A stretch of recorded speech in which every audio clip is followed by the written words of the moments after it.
നമ്മളുടെ ഫസ്റ്റത്തെ ഫിഗറിൽ അമീബ ഫസ്റ്റ് ആഹാരവസ്തുവിൻ്റെ അടുത്ത് എത്തുന്നുണ്ട്. അവരുടെ സ്യൂഡോപോഡിയ എന്നറിയപ്പെടുന്ന കപടവാതകങ്ങൾ ഉപയോഗിച്ചിട്ട് ആ ആഹാരത്തെ കോശത്തിൻ്റെ ഉള്ളിലേക്ക് ആക്കും. ആഹാരം ഫുഡ് വാക്യൂളിൻ്റെ ഉള്ളിൽ എത്തിയിട്ട് ആഹാരത്തെ എൻസൈംസ് ദഹിപ്പിക്കും. അത് കഴിഞ്ഞിട്ടുള്ള അവശിഷ്ടങ്ങൾ കോശോപരിതലത്തിലൂടെ പുറന്തള്ളും. ഇതാണ് അമീബയുടെ കേസിൽ പോഷണ പ്രക്രിയ നടക്കുന്നത്. അടുത്തത് ഹൈഡ്രയിൽ എങ്ങനെയാണ് പോഷണ പ്രക്രിയ നടക്കുന്നത് നോക്കാം. ഹൈഡ്രയുടെ ശരീരത്തിൽ കുറച്ച് വേര് പോലുള്ള സംഭവങ്ങളുണ്ടല്ലേ, അതാണ് ടെൻറ്റക്കിൾ. അതിൻ്റെ സഹായത്തോടെ പ്രേനെ ഇരയെ അവർ മരവിപ്പിച്ചിട്ട് വായ്ക്കുള്ളിലാക്കിയിട്ട് അത് ശരീരത്തിലേക്ക് എത്തിക്കും. ശരീരയുടെ ഉൾഭിത്തിയിൽ കോശങ്ങളുണ്ട്.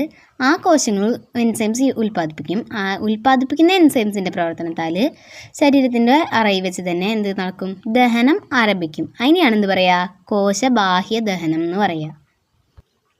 കോശത്തിനുള്ളിൽ എത്തുന്ന ഭാഗികമായി ദഹിച്ച ഫുഡിനെ ഫുഡ് വാക്യൂൾ എന്ന് പറഞ്ഞ ഇതിലത്തെ എൻസൈംസ് ഹെൽപ്പ് ചെയ്തിട്ട് ദഹനം കംപ്ലീറ്റ് ആക്കാനായിട്ട് സഹായിക്കും.